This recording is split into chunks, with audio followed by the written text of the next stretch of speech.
चलिए, तो आज की जो क्लास है मेरी उत्तराखंड चिकित्सा समाज कार्य की क्लास है और मैं चर्चा परिचर्चा कर रहा हूँ यूनिट नंबर 7 पर। और यूनिट नंबर 7 पर मैं आ चुका हूँ समाज मनोविज्ञान पर। सिंपल शब्द में अगर हम बात करें कि समाज मनोविज्ञान क्या है, तो हमारे मन में एक ही बात आता है वहाँ पे कि जो अपनी विविधता और आवश्यकताओं के लिए मनुष्य दूसरे व्यक्तियों से, समूह से, समुदाय से अंतः क्रियात्मक संबंध स्थापित करता है। व्यक्ति के व्यवहार और समाज में गहरा संबंध होता है, वह एक प्रकार का बताता है समाज मनोविज्ञान। बेसिकली मनोविज्ञान देने का मोटो क्या था? मनोविज्ञान देने का मोटो क्या था इसका? उत्तराखंड का कहता है ये कि मन और आत्मा के बारे में जानो। आप थोड़ा सा इसके बारे में थोड़ा सा जानकारी आपको होनी चाहिए कि व्यक्ति का मन किधर है, व्यक्ति चाहता क्या है। इस तरीके का जो प्रश्न बेसिकली दिया है समाज मनोविज्ञान में, तो आप लोगों को थोड़ा सा इसके बारे में समझना होगा। अब हम बात करेंगे उसी टॉपिक पर, तो हम आगे आते हैं यहाँ पर। और आप देखिए, आपसे कहा जा रहा है कि अपनी विविधता आवश्यकताओं के लिए मनुष्य दूसरे व्यक्तियों से, समूह से, समुदाय से अंतः क्रियात्मक संबंध स्थापित करता है और व्यक्ति के व्यवहार और समाज में गहरा संबंध होता है। और सामाजिक मनोविज्ञान व्यक्ति के व्यवहारों और वैज्ञानिक अध्ययन करता है। ऐतिहासिक रूप से उसके विकास का समाजशास्त्र और मनोविज्ञान दोनों का ही उपयोग करता है। बेसिकली इसका कहने का तात्पर्य जानते हैं आप लोग क्या है? अगर मैं आपसे बात करूं तो यह कह रहा है कि व्यक्ति के व्यवहार को जानो। समाज मनोविज्ञान आपसे यह बोलना चाह रहा है कि व्यक्ति के व्यवहार के बारे में जानो आप। और जब आप व्यक्ति के व्यवहार के बारे में आप जानेंगे, उसके क्रियात्मक के बारे में जानेंगे, तो ऑटोमेटिक आप उस व्यक्ति को समाज की मुख्य धारा से जोड़ देंगे। कहने का तात्पर्य इसका यह था कि जो सामाजिक मनोविज्ञान है, मनोविज्ञान की वो शाखा जिसके अंतर्गत इस तथ्य का वैज्ञानिक अध्ययन किया जाता है। वैज्ञानिक अध्ययन किया जाता है कि किसी दूसरे व्यक्ति की वास्तविक काल्पनिक उपस्थिति हमारे विचार, संवेग और व्यवहार को किस प्रकार से प्रभावित करती है, उसका अध्ययन करना कहलाता है आपका समाज मनोविज्ञान। हम क्यों पढ़ते? ताकि हम व्यक्ति के बारे में जाने, उसके सांवेगिक चीजों के बारे में जाने, है ना, उसके विचारों को जाने, उसके संवेग को जाने, उसके व्यवहार को हम लोग जाने। इस तरीके की क्रियाविधि बेसिकली रिप्रेजेंट करती है किसको? रिप्रेजेंट करती है समाज मनोविज्ञान को। समाज मनोविज्ञान को। तो सिंपल शब्द में इतनी बात ध्यान रखिए कि तथ्यों का वैज्ञानिक अध्ययन किया जाता है समाज मनोविज्ञान में कि किसी दूसरे व्यक्ति की वास्तविक मतलब रियल चीजें, काल्पनिक इमेजन करना, ठीक है, और उसके जो विचार है, जो संवेग है, जो व्यवहार है, उसको समझने की कोशिश करता है समाज मनोविज्ञान। जब हम ये सारी चीजें समझ जाते हैं तो ऑटोमेटिक ये सारी चीजें हमें ऑटोमेटिक सत्य की ओर चलना लगता है और उसे हम समाज की मुख्य धारा से जोड़ सकते हैं। एक प्रश्न है, बेसिकली एग्जाम में ये भी प्रश्न बनकर पूछ लिया जाता है कभी कभी कि समाज मनोविज्ञान के जनक कौन है? समाज मनोविज्ञान के जनक कौन है? किसी को नाम पता है समाज मनोविज्ञान के जनक? कोई बताना चाहेगा समाज मनोविज्ञान के जनक? कोई भी व्यक्ति? देखिए मैं बताता हूं। समाज मनोविज्ञान का जनक आप नोट कर लीजिएगा। समाज मनोविज्ञान आप लोग पढ़ रहे हैं तो उसका जनक हो सकता है, पूछ ले, सिलेबस में दिया हुआ है, मैकडुगल। नाम नोट करें, मैकडुगल। तो एक तो जानकारी आपको मिल गई। यहां से एक नंबर हो सकता है आप लोगों को देखने को मिल जाए कि भाई इसके जनक है ये। और पता है ये क्या करते थे? ये कहते थे कि जनसंपर्क वैज्ञानिक अध्ययन करना। अच्छा, एक बात याद रखना, बहुत बच्चे जिन लोगों ने साइकोलॉजी पढ़ा होगा वो कह रहे होंगे कि सर जी इन्होंने तो मूल प्रवृत्ति के बारे में बात किया। बिल्कुल सत्य बोल रहे हैं। मूल प्रवृत्ति के बारे में भी अगर कोई व्यक्ति बात करता है तो मैकडुगल का नाम आता है। वो 14 मूल प्रवृत्तियां हैं समाज मनोविज्ञान में। हालांकि ये मनोविज्ञान में है। समाज मनोविज्ञान के अगर कोई जनक होता है तो मैकडुगल को होता है। तो वहां पे कंडीशन थोड़ा सा अलग बनती है। कहते हैं कि अंतरराष्ट्रीय संबंध, मापन, जनसंपर्क का वैज्ञानिक अध्ययन जो प्रारंभ किया गया था वो मैकडुगल के द्वारा किया गया था। एक बात तो ये आपको पता हो गई होगी अच्छे तरीके से। तो मैंने दो बातें बताई हैं मैकडुगल के बारे में। एक तो मूल प्रवृत्ति के बारे में चर्चा किया है, एक जनक के बारे में बात किया है। अच्छा देखिए यहाँ पे स्लाइड में, नेक्स्ट स्लाइड में आप देखिए, आपको लिखा हुआ मिल जाएगा कि इसके आधार पर मैकडुगल के ने समाज मनोविज्ञान का जनक माना जाता है। बिल्कुल सही बात है ये तो। और फिर देखिए मापन, मैं भी आपको बता रहा था ना, ऑब्जर्वेशन, मेजरमेंट और इंटरनेशनल रिलेशन, जनसंपर्क और वैज्ञानिक अध्ययन करना एक प्रकार का क्या कहलाता है आपका समाज मनोविज्ञान कहलाता है। समाज मनोविज्ञान कहलाता है। समाज मनोविज्ञान में अगर हम चर्चा पर चर्चा और करें तो कह रहा है कि यहाँ पर कि विलियम जेम्स 1941 में इनकी भूमिका आई थी समाज मनोविज्ञान में, और थियोडर न्यूकॉप की अगर बात करते हैं इनकी भूमिका तो 1943 में आई थी। अच्छा, अब ये नहीं पूछेगा आपसे एग्जाम में आपसे ये प्रश्न बनकर नहीं आएगा कि भाई बताइए जरा जो थियोडर का नाम है उनकी भूमिका कब आई, ऐसे एग्जाम में प्रश्न नहीं आने वाले हैं आप लोगों से। केवल इतना प्रश्न बनेगा कि समाज मनोविज्ञान के जनक कौन होते हैं, ये केवल प्रश्न बनेगा आप लोगों के लिए। बस इतनी बात आप लोगों को ध्यान रखनी होगी। आगे अगर हम बात करते हैं यहाँ पर जो है एडोरोनो इत्यादि बहुत सारे विद्वान हैं, और आप लोग अगर मेरी वीडियो देख रहे हैं डेली की 5 मिनट 10 मिनट की वीडियो मैं अपलोड कर रहा हूँ, विद्वान के नाम, उनकी किताबों के नाम, तो वो इन सब के नाम आएंगे, इन सभी के नाम आएंगे वहाँ पर, मैं इन सब के लिए लेकर आऊँगा वीडियोज़। और फिर इन्होंने कहा है भाई, हालांकि और भी विद्वान थे, 1950 में अपनी महत्वपूर्ण शोध किया था, इन्होंने बताया था कि समाज मनोविज्ञानी, तो सबकी अलग अलग परिभाषा। जैसे अगर मैं पूछ लूँ आप लोगों से समाज मनोविज्ञान के बारे में कि समाज मनोविज्ञान क्या है, तो कोई व्यक्ति कहेगा कि सर जनसंपर्क वैज्ञानिकता जो है एक प्रकार से समाज मनोविज्ञान है, तो कोई व्यक्ति कहेगा नहीं सर वास्तविकता, काल्पनिक अथवा हमारे जो विचार संवेग व्यवहार का अध्ययन होता है वो होता है समाज मनोविज्ञान। तो सबके अलग अलग स्टेटमेंट है। ठीक उसी प्रकार से एडर्नो और थियोडर और विलियम जेम्स ने अलग अलग तरीके से ये इस बात पर चर्चा किया है समाज मनोविज्ञान पे। लेकिन सबसे अहम बात है मैकडूगल की बात। मैकडूगल ने क्या कहा था, जनसंपर्क का वैज्ञानिक अध्ययन ही समाज मनोविज्ञान कहलाता है। और इनकी बेसिकली अगर हम बात करते हैं तो ये सबसे पहले इस मैकडूगल महोदय ने समाज मनोविज्ञान के बारे में बताया था। तो ये याद रखना, इसलिए इनको कहा जाता है जनक इसके, है ना, ये बात हमें ध्यान रखना होगा। आगे अगर हम बात करते हैं समाज मनोविज्ञान में, तो देखिए यहाँ पे मनोविज्ञान की वह शाखा है जिसके अंतर्गत इस तथ्य का वैज्ञानिक अध्ययन किया जाता है कि किसी दूसरे व्यक्ति की वास्तविक, काल्पनिक अथवा प्रच्छन्न उपस्थिति हमारे विचार और संवेग अथवा व्यवहार को किस प्रकार प्रभावित करती है। यहाँ वैज्ञानिक का अर्थ होता है अनुभवजन्य का। तो कहने का तात्पर्य आप समझ गए होंगे। अभी मैंने आप लोगों से भलीभांति तरीके से चर्चा पर चर्चा भी कर चुका हूँ सभी लोगों से कि क्या होता है भाई सामाजिक मनोविज्ञान। और सामाजिक मनोविज्ञान में जो यहाँ पे मैं वैज्ञानिक अध्ययन की बात कर रहा हूँ वो अनुभवजन्य को बता रहा है। तो अब आप कंफ्यूज हो रहे होंगे कि अनुभवजन्य फिर क्या है सर। सेरोकिन का नाम सुना है, सेरोकिन किरकेगार्ड, कितने लोग जानते हो सेरोकिन किरकेगार्ड का नाम? नोट करिए, कॉपी अपने साथ लेकर बैठिएगा जब भी मेरी क्लास आप लोग ले। हाँ बोलिए। हाँ वेरी गुड, बहुत बढ़िया सत्येंद्र जी। तो जब भी आप क्लास लें कॉपी जरूर लेकर बैठे। अनुभवजन्य की अगर बात करें जाए सिद्धांत वगैरह को लेकर, मेथड वगैरह को लेकर, तो सेरोकिन किरकेगार्ड एक नाम है विद्वान का। ये यूजीसी में कई बार प्रश्न बनकर आया हुआ है, तो आप लोगों के लिए भी ये देखने को मिल सकता है। तो सेरोकिन नाम होगा, वेरी वेरी मोस्ट इंपोर्टेंट नाम बता रहा हूँ आपको। दूसरी बात, इसका मीनिंग समझ लो, ये है क्या फिर। देखो अगर जब कोई शब्द ना समझ में आए ना, उसको कर दो तोड़ मरोड़। और तोड़ मरोड़ का मतलब मेरा ये है कि संधि विच्छेद कर दो। क्या कर दो? संधि विच्छेद कर दो। और संधि विच्छेद तो सभी लोग जानते होंगे। तो देखो अनुभव की ही बात अगर हम करें तो अनुभव अवलोकन, अवलोकन का मतलब होता है ऑब्जर्वेशन, प्रयोग का मतलब होता है एक्सपेरिमेंट के माध्यम से प्राप्त किया जाता है, उसको हम बोलते हैं अनुभवजन्य विधि। और वैज्ञानिक पद्धति से ही अनुभवजन्य शब्द का परिकल्पना के उपयोग को संदर्भित करती है।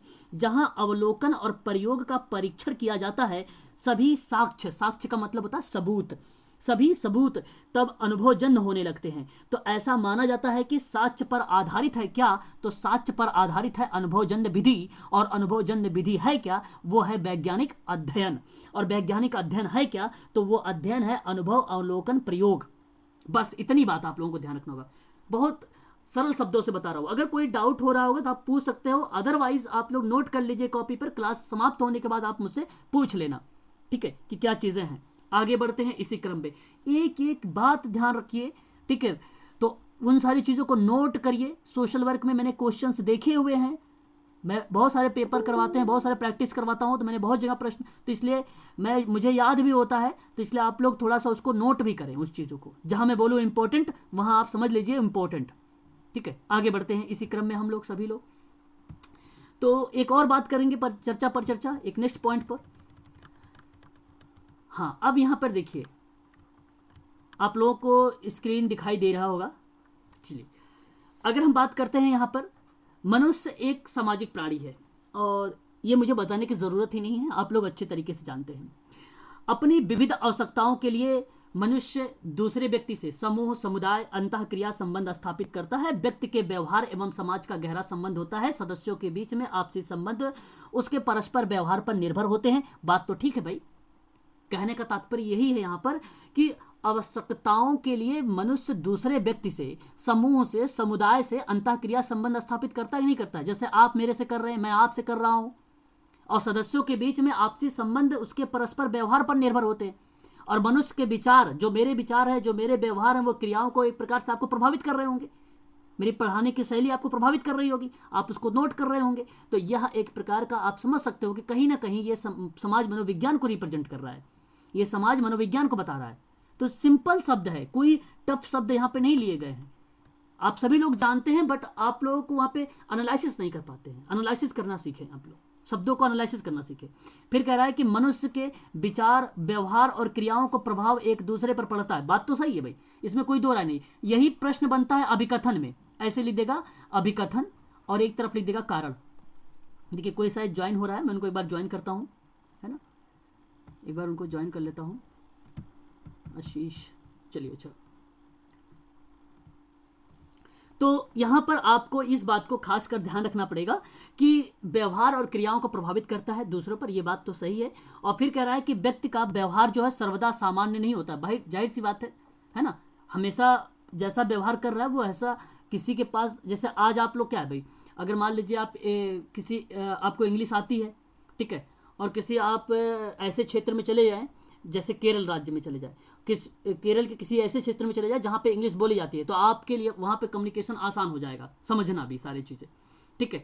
और आप अगर मलिन बस्ती में चले जाएं जहाँ पे इंग्लिश नहीं बोली जाती है, हिंदी बोला जाता है, और आपको इंग्लिश आती है, तो कम्युनिकेशन क्या हो जाएगा, एक प्रकार से बाधा उत्पन्न कर देगी और आपको वो प्रभाव हो जाएगा। तो वहाँ पर देखिए व्यवहार आपका अलग हुआ कि नहीं हुआ।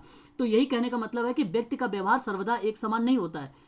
सिचुएशन के आधार पर सामाजिक कार्यकर्ता क्या करता है, जैसी कंडीशन देखता है वैसा व्यवहार करता है, परिस्थितियां के अनुसार वो व्यवहार करता है। इसीलिए तो समाज सोशल वर्कर कहा जाता है उसे। और आप लोग भी ऐसा किया करें, आप सभी लोग भी ऐसा किया करें, जैसे परिस्थिति देखें उसी के अनुसार आप ढल जाया करें, ठीक है। और अगर नेगेटिव चीज़ें आ रही हैं, आपके ऊपर प्रभावित कर रही हैं, तो उसको आप दूर करने की कोशिश करें वहाँ पर, ठीक है। तो ये एक प्रकार का स्टेटमेंट है। आगे अगर हम बात करते हैं, यहाँ पे कह रहा है कि एक ही व्यक्ति कई रूपों में व्यवहार करता है, और ये बात तो ठीक है, जैसे मैंने अभी आपको बताया है। और फिर उसके बाद कहा कि उसके विचार, भाव, व्यवहार विविध जो होते हैं, विविध परिस्थितियों को प्रभावित भी होते रहते हैं। जाहिर सी बात है, जैसा परिस्थितियाँ देखेगा, जैसा वातावरण देखेगा, उसके अनुसार वो बदलता रहता है। तो ये प्रतिक्रिया है बेसिकली, ठीक है। मैं ज़्यादा चर्चा नहीं करूँगा इस पर, आप लोग इसको समझ सकते हैं आसानी से, सरल तरीके से। आगे अगर हम बात करते हैं तो यहाँ पे देखिए सामाजिक मनोविज्ञान के कुछ विद्वानों ने परिभाषा भी दिया है, और अगर मैं परिभाषा पे लेकर चलता हूँ यहाँ पर, ध्यान से सुनिएगा। रॉबर्ट ए बैरन और जॉन बायर्न का नाम, ठीक, इन्होंने 2004 और 5 में इन्होंने एक परिभाषा लिखी थी, और इन्होंने कहा था कि समाज मनोविज्ञान में यह कठिनाई दो कारण से बढ़ जाती है। एक तो विषय क्षेत्र की व्यापकता, इसमें तेजी से बदलाव लाना।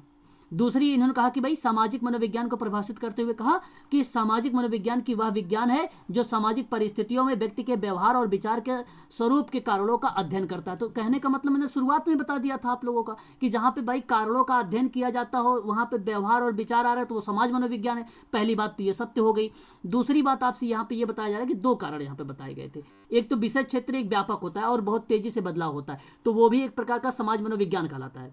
परिवर्तन, चेंजेस कहलाना, एक प्रकार का तीव्र गति से व्यापक क्षेत्र में होना, तो वो भी एक प्रकार से आपका समाज मनोविज्ञान कहलाता है। ये रॉबर्ट ए बैरन की परिभाषा है, ठीक है। तो याद रखिएगा, दो स्टेटमेंट के बारे में बात किया था इन्होंने। आगे अगर हम बात करते हैं यहाँ पे एक और विद्वान के बारे में, किम्बॉल यंग के बारे में, इन्होंने अपनी परिभाषा क्या बोला है। परिभाषा पे इतना फोकस नहीं करना है, एग्जैक्ट ऐसी परिभाषा नहीं, मैं बताऊंगा कि कौन कौन से स्टेटमेंट आप लोगों से एग्जाम में पूछे जा सकते हैं, ठीक है, वो मैं आपसे भी बताऊंगा। आगे अगर हम बात करते हैं, समाज मनोविज्ञान में व्यक्तियों के पारस्परिक और अंतःक्रिया का अध्ययन करना होता है। बात तो ठीक है, मैंने अभी शुरुआत में बताया था भाई कि उसके व्यवहार, विचार, संवेग को अंतःक्रिया के माध्यम से अध्ययन करना कहलाता है क्या, समाज मनोविज्ञान कहलाता है। और वही बात यहाँ पे कहा जा रहा है कि अंतःक्रियाओं का व्यक्ति विशेष के विचारों और भावनाओं और संवेग और आदतों का प्रभावित करता है या प्रभाव मिलाता है, एक प्रकार से समाज मनोविज्ञान कहलाता है। बस यही उसकी परिभाषा हो जाएगी।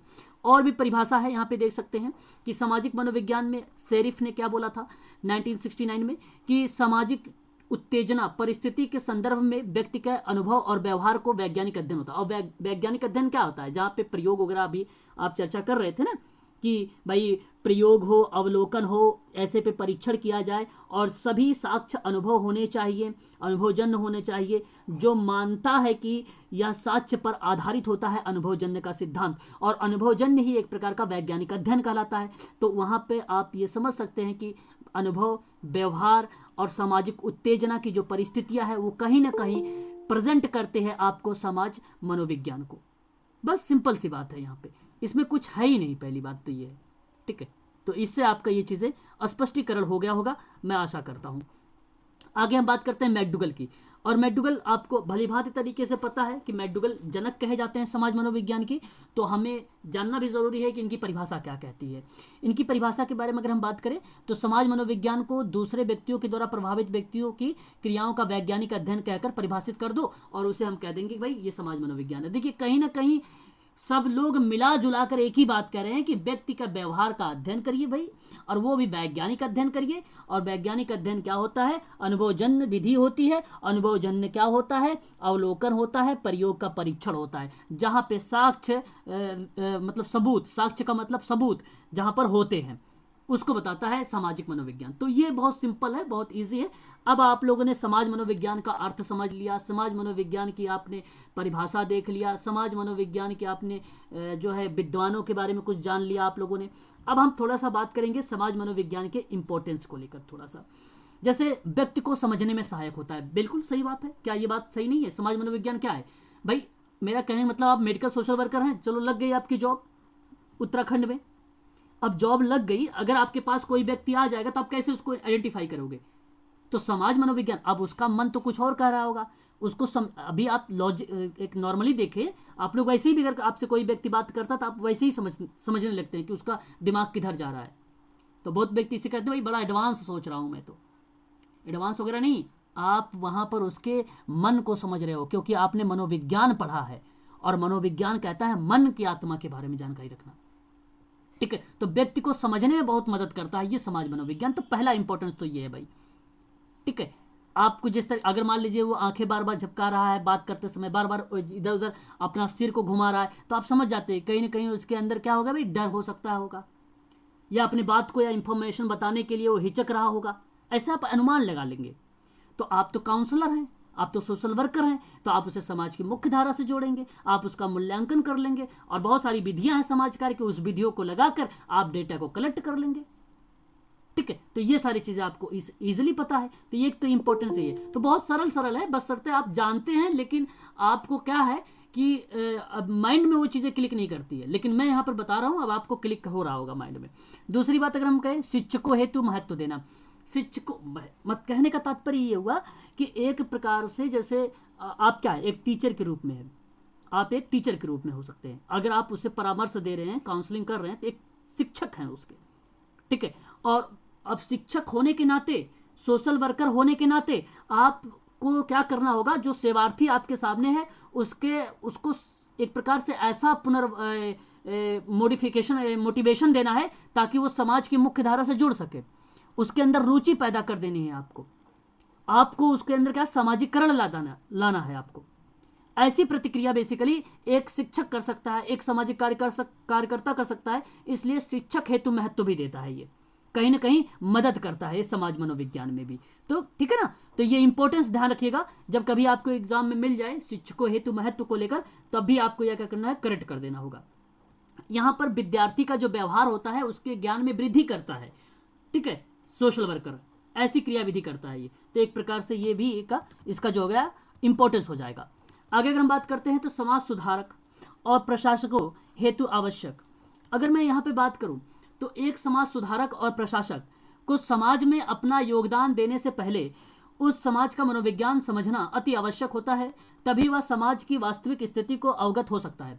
और समाज में व्याप्त जो कुरीतियां हैं, जो बुराइयां हैं, उसके स्वरूप समझना, विचलित व्यवहारों को, आपराधिक गतिविधियों का निवारण करना और समाज को उत्थान करना, सर्वांगीण विकास करना, उसकी भूमिका को निभाना।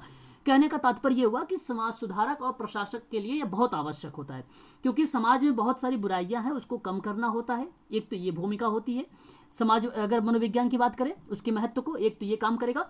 दूसरी बात ये होता है कि उसको पॉजिटिविटी का मतलब होता है कि सकारात्मक क्रियाविधि से जोड़ना, और समाज का उत्थान करना, सर्वांगीण विकास करना, व्यक्ति का भी सर्वांगीण विकास करना, जैसे भाषाई विकास, उसका मानसिक विकास, उसका शारीरिक विकास, उसका सांस्कृतिक विकास, सामाजिक विकास इत्यादि जितने भी उसके पक्ष होते हैं उन सभी चीज़ों का विकास करना, यह बेसिकली एक इंपॉर्टेंस हो जाता है, महत्व हो जाता है। इसीलिए कहा जाता है समाज सुधारक और प्रशासकों हेतु आवश्यक है समाज मनोविज्ञान में। ठीक है, एक बात तो ये भी इंपॉर्टेंस है, बहुत इजी है। आगे अगर हम बात करते हैं संपूर्ण राष्ट्र का मनोविज्ञान का महत्व बात करता है। संपूर्ण महत्व के मतलब अगर हम बात करें संपूर्ण राष्ट्र की, तो देखिए सामाजिक, अगर हम बात करें सामाजिक मनोविज्ञान, ये मनोविज्ञान है, ठीक है। सामाजिक मनोविज्ञान में के सहयोग से देश काल और परिस्थिति का आकलन करके नीति निर्माण में जहां एक ओर सहायता मिलती है, वहीं दूसरी ओर सामाजिक मनोविज्ञान में सहयोग से देश का काल और परिस्थिति का आकलन करने के लिए नीति निर्माण के लिए जहां एक और सहायता भी मिलती। कहने का तात्पर्य ये हुआ कि जब संपूर्ण का राष्ट्र आप करेंगे समाज मनोविज्ञान के माध्यम से, तो आपको पता चल जाएगा कि भाई ये समुदाय में ये दिक्कत है। तो जब इस दिक्कत को पता चल जाएगी आपको, तो आप क्या कर दोगे, वहाँ पे एक कार्यक्रम संचालित करने के बारे में सोचेंगे, एक कार्यक्रम आयोजित करने के बारे में सोचेंगे, लोगों को जागरूक करने के बारे में सोचेंगे। तो जाहिर सी बात है कहीं ना कहीं संपूर्ण राष्ट्र का विकास करने की बात कर रहे हैं। तो संपूर्ण राष्ट्र हेतु जो है मनोविज्ञान का महत्व है, इसलिए ये सत्य माना जाएगा। ठीक है, एक अहम भूमिका निभाता है ये किसी नीति को बनाने के लिए, किसी कार्यक्रम को बनाने के लिए एक अहम भूमिका निभाता है संपूर्ण राष्ट्र हेतु मनोविज्ञान का महत्व। तो हमें ध्यान रखना पड़ेगा समाज कार्य में जो समाज मनोविज्ञान का है, शिक्षकों को भी इंपॉर्टेंस देता है, व्यक्ति को समझने के लिए इंपॉर्टेंस देता है, संपूर्ण राष्ट्र के लिए इंपॉर्टेंस देता है, व्यक्तियों का या अगर देश का या समुदाय का या समूह का सर्वांगीण विकास करने की बात करता है। तो पॉजिटिव सोचिए, कि केवल पॉजिटिव सोचिए, पॉजिटिव सोचेंगे तो ऑटोमेटिक आपको समाज मनोविज्ञान का महत्व समझ में आ जाएगा, ऑटोमेटिक समझ में आ जाएगा। आगे बात करते हैं समाज मनोविज्ञान में एक और बात कह रहा है कि समाज मनोविज्ञान में कह रहा है कि मनोविज्ञान का समाज कार्य में योगदान। अच्छा भाई, जाहिर सी बात है, मैं वही बात कर रहा था कि अगर कोई व्यक्ति आपका आ गया तो उसका मन को जानना जरूरी है, वो चाहता क्या है। छोटे बच्चों क्या चाहते हैं कि भाई, छोटे बच्चे चाहते हैं खेल खेल से सीखना, खेल खेल के माध्यम से सीखना। तो इसलिए खेल विधि लगाते हैं हम लोग, प्रोजेक्ट मेथड लगाते हैं हम लोग, है ना, यही सारी विधियां लगाते हैं ना बच्चों को, ताकि बच्चों को सिखाया जा सके। यहां पर जो मनोविज्ञान है समाज कार्य में ये बात कह रहा है कि उसके मन को समझना है। तो चाहे वो व्यक्ति हो, चाहे वो समूह हो, चाहे वो समुदाय हो, उसका कल्याण करना है। और उसके कल्याण करने में एक अहम भूमिका निभाता है समाज मनोविज्ञान, या समाज कार्य में इसका योगदान एक अहम माना जाता है। तो समाज कार्य में समाज मनोविज्ञान है, इन्वॉल्व है। मैकडूगल ने ऐसे नहीं बोल दिया था। मैकडूगल ने कहा था कि वैज्ञानिक अध्ययन करिए, तकनीकी के माध्यम से उसको समाज की मुख्य धारा से समझिए और उसके एटीट्यूड को समझिए। एटीट्यूड का मतलब होता है मनोवृत्ति, उसकी मनोवृत्ति को समझिए और उसे समाज की मुख्य धारा से जोड़िए, उसे समाजकारी व्यवसाय से जोड़िए। ये एक प्रकार का समाज मनोविज्ञान में समाज कार्य की एक महत्वपूर्ण भूमिका है। ये very very most important line है, ठीक है, याद रखेंगे आप लोग। आगे अगर हम बात करते हैं तो देखिए यहाँ पे अगर हम बात करें कुछ किताब के बारे में, जैसे एक टिपिंग पॉइंट, ये किताब है, याद रखेंगे पॉइंट, ये किताब का नाम है कितनी छोटी चीज़ें बड़ा अंतर बना सकती है। ये किताब लिखी थी समाज मनोविज्ञान पर, और समाज मनोविज्ञान पे ये किताब था इनका मैल्कम, ठीक है, याद रखिएगा, मैल्कम ग्लैडवेल के द्वारा किताब लिखी गई थी 2000 में, ठीक है। ये किताब आप थोड़ा सा ध्यान में रखिएगा। और ये किताब का नाम क्या था, टिपिंग पॉइंट। टिपिंग पॉइंट को याद रखिएगा, यही आपसे प्रश्न बनने वाला है। ग्लैडवेल का नाम याद रखिएगा 2000, बस इतनी बात आप लोगों को ध्यान रखना होगा। आगे अगर हम बात करते हैं जो है सामाजिक मनोविज्ञान में एक 8वां संस्करण आया था। 8वां जो संस्करण आया था वो एरोनसन, जो है इलियट, विल्सन और टिमोटी डी। अब आपसे प्रश्न ये पूछ सकता है कि निम्नलिखित में से बताइए समाज मनोविज्ञान का 8वां संस्करण किसने नहीं दिया है। तो 4 बंदों ने दिया था, ठीक है। एक अरोनसन का नाम आता है, एक इलियट का नाम आता है, एक विल्सन का नाम आता है, एक टिमोथी डी का नाम आता है, और अगर हम बात करें तो अल्क्राट का भी नाम आता है, अल्क्राट और रॉबिसन का भी नाम आता है, ठीक है। वर्जीनिया रॉबिसन वही है जो एम रॉबिसन के नाम से जाने जाते हैं, और ये 1992 में आया था। हालांकि इतना डीप में ना जाएं, ये 4 लोगों का नाम याद थोड़ा सा ध्यान रखें कि 8वां संस्करण में इनकी भूमिका रही है, ठीक है। इतनी चीज़ें हमें ध्यान रखना होगा। आगे हम बात करते हैं, एक और पुस्तक के बारे में बात करेंगे हम लोग। पलक करके एक पुस्तक आई थी, पलक, बिना सोचे समझे सोचने की शक्ति। तो ये भी था जो है मैल्कम ग्लैडवेल की ही पुस्तक थी, ये 2005 में लिखी गई थी किताब, ठीक है, पलक करके आई थी, ठीक है। आगे अगर हम बात करते हैं मनोविज्ञान आपको अच्छी तरीके से पता है कि मनोविज्ञान वह शैक्षिक और अनुप्रयोगात्मक विधा है जो प्राणी, मनुष्य, पशु आदि के मानसिक प्रक्रियाओं के अनुभव और व्यक्त को जो है व्यक्त व अव्यक्त दोनों प्रकार के व्यवहारों को एक क्रमबद्ध और वैज्ञानिक अध्ययन को हम लोग क्या बोलते हैं, मनोविज्ञान बोल देते हैं। दूसरे शब्दों में अगर हम कहें इसको तो मनोविज्ञान एक ऐसा विज्ञान है जो क्रमबद्ध रूप से प्रक्षेपणी व्यवहार का अध्ययन करता है और प्राणी के भीतर मानसिक और दैहिक प्रक्रियाओं के चिंतन और भाव आदि का वातावरण में घटनाओं के साथ उसका संबंध को जोड़कर अध्ययन करता है, वही आपका कहलाता है मनोविज्ञान। तो मनोविज्ञान का मतलब ही है, सिंपल सी बात है, मनोविज्ञान ज़्यादा कुछ टफ नहीं है इसमें, है ना। मनोविज्ञान आपको ध्यान रखना होगा इतनी बात केवल कि एक शैक्षिक अनुप्रयोग विधा के रूप में जाना जाता है मनोविज्ञान, ठीक है, पहली बात। दूसरी, अगर हम चर्चा करें मनोविज्ञान में, साइकोलॉजी में, तो ये व्यवहारिक, संज्ञानात्मक, विकासात्मक, शैक्षिक मनोविज्ञान इत्यादि भागों में ये डिवाइड किया गया है, ठीक है। तो डिवाइड अगर पूछा जाए तो 4 ही भाग में इसको डिवाइड किया गया है, मनोविज्ञान को 4 भाग में डिवाइड किया गया है। नोट करना तो नोट कर लीजिए, एक व्यवहारिक हो जाएगा, दूसरा जो हो जाएगा आपका संज्ञानात्मक, तीसरा जो हो जाएगा विकासात्मक, चौथा जो हो जाएगा आपका शैक्षिक मनोविज्ञान। ये 4 भागों में ही डिवाइड किया गया है। इसी में हमें क्या करना है, पशु को, मनुष्य के मानसिक क्रियाओं के अनुभव के बारे में, व्यक्त अव्यक्त दोनों प्रकार के व्यवहारों के बारे में बताता है, वो भी क्रमबद्ध से बताता है, और उसको हम करते हैं एक वैज्ञानिक अध्ययन के माध्यम। और जब भी कभी वैज्ञानिक अध्ययन मिले तो आपको समझ जाना है क्रमबद्ध तरीके से होगा, वो चीज़ें क्या होंगी, क्रमबद्ध तरीके से होंगी, ठीक है। एक बात तो ये आपको क्लियर हो गई होगी। अभी हम और भी विद्वानों के बारे में हम लोग चर्चा करेंगे कि साइकोलॉजी में कौन कौन से विद्वान हैं जो बहुत इंपॉर्टेंस हैं, अभी चर्चा होगी।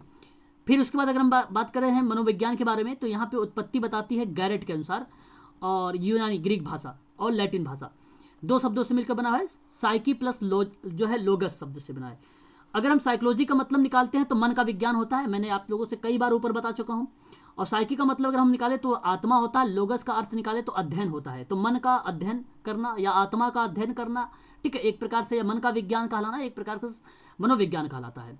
16वीं शताब्दी में अगर हम बात करते हैं, ये सीटेट में कई बार एग्जाम में प्रश्न पूछा गया था कि 16वीं शताब्दी में विद्वानों के नाम बताइए किसने कहा था कि मनोविज्ञान एक आत्मा का विज्ञान है, ये प्रश्न पूछ लिया था। तो ये 3 लोगों का नाम याद रखिएगा, प्लेटो, अरस्तु और डेकार्टे का नाम, ठीक है। ये प्रश्न एक बार सीटेट में आया हुआ था। तो हालांकि आत्मा का जो विज्ञान है 16वीं शताब्दी में सबसे पहले अगर बोला गया है तो प्लेटो, अरस्तु और डेकार्टे के द्वारा बोला गया था, ये चीज़ ध्यान रखना। 16वीं शताब्दी के बाद 17वीं शताब्दी आती है, ये पंपानौजी का नाम आता है। पंपानौजी ने साइकोलॉजी में अगर हम बात करते हैं तो इन्होंने कहा था मन का विज्ञान। देखिए, आत्मा का विज्ञान किसने कहा है, तो ये 3 लोगों का नाम। मन का विज्ञान किसने कहा है, तो एक पंपानौजी का नाम आता है, उनके सहयोगी थे एक थॉसर्ड रीड का नाम आता है, थॉसर्ड रीड का नाम आता है 17वीं शताब्दी में, पंपानौजी, थॉसर्ड रीड, याद रखिएगा मन का विज्ञान में, ठीक है। आगे हम बात करते हैं 19वीं शताब्दी में, तो 19वीं शताब्दी में विलियम वुंड का नाम आता है, और विलियम जेम्स का नाम आता है, जेम्स सल्ली का नाम आता है, टिचनर का नाम आता है। और भी विद्वान हैं जिन्होंने कहा था कि मनोविज्ञान की चेतना है। तो मनोविज्ञान का चेतना किसने बोला है, मनोविज्ञान का मन का विज्ञान किसने बोला है, मनोविज्ञान में अगर कहा जाए कि जो है मन का विज्ञान किसने बोला है, ठीक है, मन का विज्ञान, ध्यान रखिएगा आप सभी लोग, इंपॉर्टेंट चीज़ें हैं। एक तो आत्मा का विज्ञान हो गया आप लोगों का, मन का विज्ञान आपको क्लियर हो गया, ठीक है, 2 चीज़ें। और मनोविज्ञान की चेतना किसने कहा, ये भी क्लियर हो गया। अब 20वीं शताब्दी में बोल दिया कि मनोविज्ञान का व्यवहार का विज्ञान माना जाता है। अब व्यवहार का विज्ञान में ये काफ़ी ज़्यादा फेमस रहा, यहीं से प्रश्न बनता है। तो एक प्रश्न ये भी बन जाता है कि बताइए जरा व्यवहारवाद के जनक कौन है, तो वह नाम आता है जेबी वॉटसन का, ठीक है। उसके बाद अगर बात आता है वुडवर्थ का, फिर स्किनर का नाम आता है, फिर मैकडूगल का नाम आता है। बीएफ स्किनर का नाम ज़्यादातर आता है व्यवहार परिमार्जन में, ठीक है, व्यवहार परिमार्जन के जनक कौन है। हालांकि उससे पहले पावलाव आए थे, इवान पैट्रिक पावलाव, शास्त्रीय अनुबंधन का सिद्धांत जब कुत्ते पर इन्होंने किया था एक्सपेरिमेंट, तो उनका नाम आता है। लेकिन हमें ध्यान रखना पड़ेगा कि सबसे ज़्यादा अगर किसी ने फोकस किया है विधि वगैरह पर, मेथड वगैरह पर, मनोविज्ञान के व्यवहारों को समझने के लिए, तो मॉडिफिकेशन को लेकर अगर बात करता है तो बीएफ स्किनर बात करता है। और मनोविज्ञान की जो व्यवहार कहा गया है, जेबी वॉटसन, वुडवर्थ, स्किनर और मैकडूगल, ज़्यादातर नाम पूछे जाते हैं इन दोनों का, जेबी वॉटसन का और बीएफ स्किनर का। ये 2 लोगों का नाम आप लोग ध्यान रखिएगा, ज़्यादातर इन दोनों का नाम आता है 20वीं शताब्दी में। आगे बात कर लेते हैं हम लोग। फिर आगे हम बात करते हैं, इसका उद्देश्य है सामाजिक व्यवहार को समझना, कारणों को स्पष्ट करना। सामाजिक व्यवहार, सामाजिक अंतःक्रिया, सामाजिक प्रभाव का परिणाम होता है। विधियां, सांख्यिकीय विधियां ऐसी होती हैं जहाँ पर वैज्ञानिक विधियां जिसका प्रयोग करके समाज मनोविज्ञान की समस्याओं का अध्ययन किया जाता है। तो ये भी पॉइंट इंपॉर्टेंट है। उद्देश्य कभी अगर बन जाता है कि समाज मनोविज्ञान का उद्देश्य क्या होता है, तो आप समझ सकते हैं भली भांति तरीके से सामाजिक अंतःक्रिया, सामाजिक प्रभावों के परिणामों को समझना, चाहे वो विधि से समझ रहे हो, चाहे आप सांख्यिकीय विधि से समझ रहे हो, चाहे आप वैज्ञानिक विधि से समझ रहे हो, चाहे आप उसका प्रयोग करके मनोविज्ञान की समस्याओं को अध्ययन करके समझ रहे हो, वही एक प्रकार का इसका उद्देश्य बन जाता है समाज मनोविज्ञान का। तो ये भी स्लाइड इंपॉर्टेंट थी। आगे अगर हम बात करते हैं समाज मनोविज्ञान में ही, तो मनोविज्ञान का एक स्वतंत्र और शाखा के रूप में समाज मनोविज्ञान की शुरुआत जो है 1908 में मानी जाती है। विलियम मैकडूगल का जनक, मैंने अभी आपसे बताया था कि भाई जनक कौन है, तो आपको पता है विलियम मैकडूगल का नाम आता है। और ये कब दिया था इन्होंने, तो 1908, आप लोग इसे ध्यान रखिएगा, 1908, 1908। आगे अगर हम बात करते हैं इनकी, जब इन्होंने मनुष्य जो है समाज मनोविज्ञान के बारे में जब चर्चा कर रहे थे, तो उनकी एक किताब आई थी, उस किताब का नाम था इंट्रोडक्शन टू सोशल साइकोलॉजी। ये भी किताब इंपॉर्टेंट है, तो ये भी slide very very most important है। लास्ट की 3 स्लाइड जो आने वाली हैं आप सबके लिए काफ़ी इंपॉर्टेंट है। आगे अगर हम बात करते हैं, तब से आज तक के समाज मनोवैज्ञानिक ने समाज मनोविज्ञान के विषय वस्तु का अध्ययन भिन्न भिन्न ढंग से करके उसमें अपने अपने दृष्टिकोण से हालांकि कई विद्वान हैं, जैसे आप लोग से मैं अगर कोई पूछता हूँ परिभाषा वगैरह, तो आप लोग अलग अलग तरीके से बताते हैं। ठीक उसी प्रकार से अगर मैं आप लोगों से बात करूँ समाज मनोविज्ञान में भी उसकी जो विषय वस्तु हैं, तो अलग अलग विद्वानों ने अलग अलग तरीके से परिभाषित किया है। लेकिन आप मैकडूगल का ध्यान रखें, वही है वैज्ञानिक अध्ययन ही, जिसको अनुभवजन्य विधि कहते हैं हम लोग, वही सबसे ज़्यादा इंपॉर्टेंट है, वही लाइन। आगे अगर हम बात करते हैं, विभिन्न मनोवैज्ञानिकों के विचारक थे, स्पष्ट किया था कि इन लोगों में इस बात की सहमति है कि समाज मनोविज्ञान का जो विषय वस्तु है सामाजिक अंतःक्रिया है। तो कुछ विद्वान कहते हैं सामाजिक अंतःक्रिया है, कुछ विद्वान कहते हैं कि भाई समाज मनोविज्ञान जो है एक प्रकार का अनुभवजन्य विधि है, वैज्ञानिक अध्ययन है। आगे अगर हम बात करते हैं सामाजिक अंतःक्रिया के तात्पर्य से, तो 2 या 2 से अधिक व्यक्तियों में या 2 या 2 से अधिक व्यक्ति के बीच होने वाली जो अंतःक्रिया होती है वो आपका कहलाता है समाज मनोविज्ञान। तो ये बीच में आप लोग देखेंगे तो बड़ी ई की मात्रा लगेगी, ठीक है, तो आप लोग इसको भी ध्यान रखिएगा। सामाजिक अंतःक्रिया के मतलब बताया यहाँ पे, कुछ लोगों ने सामाजिक अंतःक्रिया बोला और उसका मीनिंग ये बनता है कि 2 या 2 से अधिक व्यक्तियों के बीच का अंतःक्रिया होना, ठीक है। उसमें बात चर्चा पर चर्चा करता और विचार जो है वहाँ पर प्रस्तुत करना या अभिव्यक्त करना, एक प्रकार से आपका समाज मनोविज्ञान कहलाता है। आगे अगर हम बात करें, करीब करीब सभी समाज मनोवैज्ञानिक ने अपनी अपनी परिभाषा में इसी सामाजिक अंतःक्रिया को ही परिभाषित किया है, उसी को केंद्र बनाकर सभी लोगों ने समाज मनोविज्ञान की स्वरूप को व्याख्या कर दिया है और कोशिश भी किया है परिभाषित करने के लिए, साथ ही साथ वैज्ञानिक अध्ययन का भी प्रयोग किया है। ये भी ध्यान रखेंगे आप लोग, जब कभी भी सामाजिक अंतःक्रिया आएगी तो आपके मन में 2 ही बात आनी चाहिए कि 2 या 2 से अधिक व्यक्तियों का केंद्र में रखना या उस पर अध्ययन करना, एक प्रकार का सामाजिक अंतःक्रिया हो जाएगी, वही परिभाषा। और दूसरी बात आपको यह ध्यान रखना होगा, वैज्ञानिक अध्ययन, बस 2 ही बात आपको ध्यान रखना होगा। किम्बॉल यंग के बारे में अगर हम बात करते हैं 1962 के अनुसार, तो समाज मनोविज्ञान में इन्होंने कहा कि व्यक्तियों और पारस्परिक अनंत या अंत क्रियाओं का तथा इस अंत क्रियाओं का व्यक्ति विशेष के विचार, भावनाओं, संवेग और आदतों को पढ़ने वाले प्रभाव को अध्ययन करना। देखिए अभी मैंने आपको बता भी रहा था, है ना, कि अंतःक्रिया जहाँ पे आप बता रहे हैं 2 या 2 से अधिक व्यक्तियों के बारे में विचार विमर्श, जहाँ पे उनके विचार जो हैं अभिव्यक्त हो रहे हैं, तो वो बेसिकली क्या हो रहे हैं, विचार हो रहे हैं ना, भावनाएं हो रही हैं ना, संवेग हो रहे हैं ना, आदत हो रहे हैं ना, तो ये कहीं ना कहीं परिभाषा के माध्यम से भी आप समझ सकते हैं कि ये समाज मनोविज्ञान है। तो ये था आपकी जो PDF थी समाज मनोविज्ञान की थी। बाकी यहाँ पे आप देख लेंगे तो और भी परिभाषाएं हैं और भी विद्वान की, तो ये चीज़ें इतनी इंपॉर्टेंट नहीं लग रही। बाकी अगर आपको क्लियर नहीं होता तो मैं यहाँ पे समझा देता, लेकिन आपको क्लियर हो गया होगा। आगे हम बात करते हैं अब जो है सामाजिक चर्चा करेंगे हम लोग सामाजिक विकृति के बारे में थोड़ा सा, ठीक है। सामाजिक विकृति क्या होती है, किसी को पता है क्या? कोई भी व्यक्ति मुझे बताना चाहे जरा।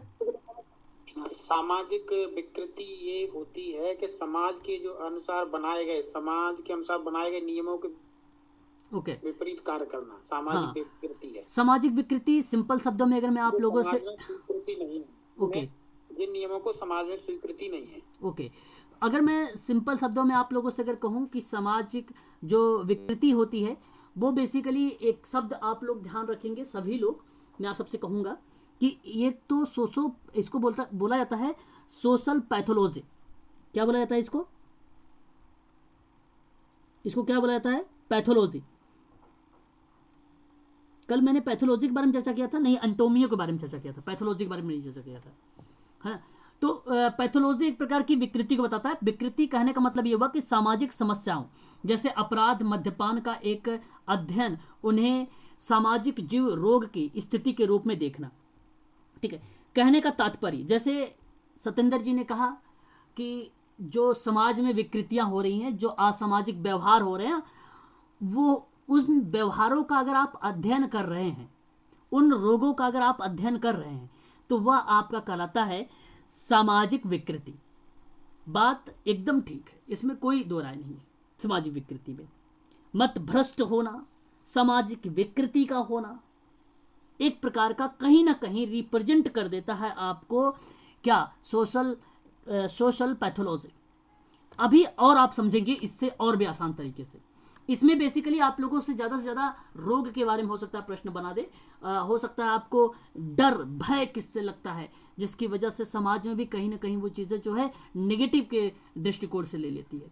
जैसे अगर हम बात करते हैं सामाजिक विकृति, तो विशिष्ट आयु, मूल्य और आपराधिक इतिहास से उत्पन्न अपराधों और समस्याओं का आकलन कर रही होती है। सामाजिक विकृति शिष्टाचार से व्यवहार कोई भी कार्य कर रही है जो एक निरर्थक समाज के ओर जाता है। और पैथोलॉजी सामाजिक विकृति, मतलब पैथोलॉजी ही सामाजिक विकृति है एक प्रकार का। सोशल अगर पैथोलॉजी बोलता है तो हो जाता है वो वहाँ पे। इससे संबंधित कारणों और सावधानियों को समझने के लिए समाजशास्त्र में इसका उपचार करने की बात करता है। सिंपल सी बात है भाई, भूलना मत कि जो भी समाज में विकृति है, जो भी अपराध हो रहे हैं, जो भी समाज में असामाजिक व्यवहार हो रहे हैं, उसका अध्ययन करना ही पैथोलॉजी कहा जाता है, या सामाजिक पैथोलॉजी कहते हैं, या सामाजिक विकृति कहते हैं। कारणों को जानने की बात कर रहा है और सावधानी से समझने की बात करता है, फिर आगे का ट्रीटमेंट भी बात कर लेता है। भाई लो, उपचार भी करेंगे हम तुम्हारा, निदान भी करेंगे हम तुम्हारा, मूल्यांकन भी करेंगे हम तुम्हारा, तुमसे प्रतिपुष्टि भी लेंगे हम लोग, फीडबैक भी लेंगे तुमसे। ये सारी प्रतिक्रियाएं सोशल पैथोलॉजी में आती है, सामाजिक विकृति में आती है।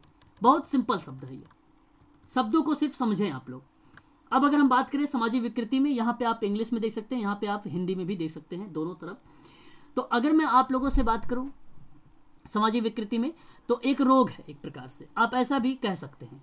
देन अगर मैं बात करूँ यहाँ पे, तो रोगजनक, जिससे अगर हम बात करें पैथोगन के बारे में, तो एक एजेंट और जो बीमारी का कारण बनता है। और पैथोलॉजिकल के बारे में बात करें, जो उचित और समझदार नहीं है, एक रोग संबंधी भय और घृणा। देखिए अब ध्यान रखिएगा, सबसे ज़्यादा अगर क्वेश्चन बन सकता है आप लोगों में, मैंने जो मेडिकल सोशल वर्क के दिया था, भय से बड़ा प्रश्न पूछा था, और अभी आप लोगों को मैं भय से ही प्रश्न लेकर आया हूँ, उसी को दिमाग में रख कर लेकर आया हूँ। ठीक है, कंटेंट आप लोगों के लिए। फिर उसके बाद कहता है आप लोगों से कि एक पैथोलॉजिकल, अगर हम बात करते हैं झूठा, एक व्यक्ति जो खुद को झूठा बोलना बंद नहीं कर सकता, पैथोलॉजी डिप्रेशन। पैथोलॉजी का अर्थ ही होता है कि रोग का अध्ययन, रोग वैज्ञानिक अध्ययन करना पैथोलॉजी का अर्थ होता है। और सामाजिक विकृति विज्ञान, अगर हम बात करते हैं तो सामाजिक समस्या की बात करता है, रोग की बात करता है, वो भी वैज्ञानिक अध्ययन को लेकर।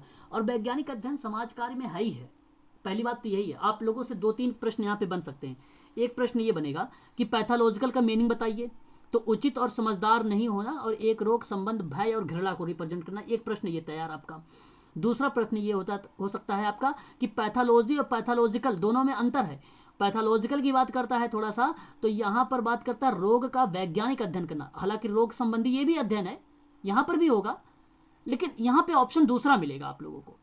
एग्जामिनर यहाँ पे दूसरा ऑप्शन देगा, क्योंकि आपको जानना चाहेगा कि आपको पता है कि नहीं पैथोलॉजिकल और पैथोलॉजी, ये एग्जामिनर जानना चाहेगा आप लोगों से। फिर अगर हम बात करते हैं यहाँ पर, तो पैथोलॉजिस्ट मतलब रोग वैज्ञानिक, तो ये प्रकार से विकृति विज्ञान का विशेषज्ञ होता है। ठीक है, एक चीज़ तो ये हो गया। और परिभाषा देख लीजिए, सामाजिक विकृति एक ऐसा शब्द है जिसका उपयोग सामाजिक कारकों का वर्णन करने के लिए किया जाता है, जैसे कि गरीबी, बुढ़ापा, अपराध, सामाजिक विज्ञान का समर्थन करते हैं। साथ ही यह शब्द इन कारकों और उन सामाजिक समस्याओं का अध्ययन करके संदर्भित करता है, जिससे कि वे आगे बढ़ सकते हैं। एक बात तो ये क्लियर है, कहने का मतलब ये हुआ कि यहाँ पे कहीं ना कहीं अपराध, बुढ़ापा, गरीबी, सामाजिक अव्यवस्था, समाज में जो है असामाजिक व्यवहार, का अध्ययन करना, उसका या उसमें अध्ययन करके उसका समर्थन करना, ये एक प्रकार कहलाता है आपका सोशल पैथोलॉजी।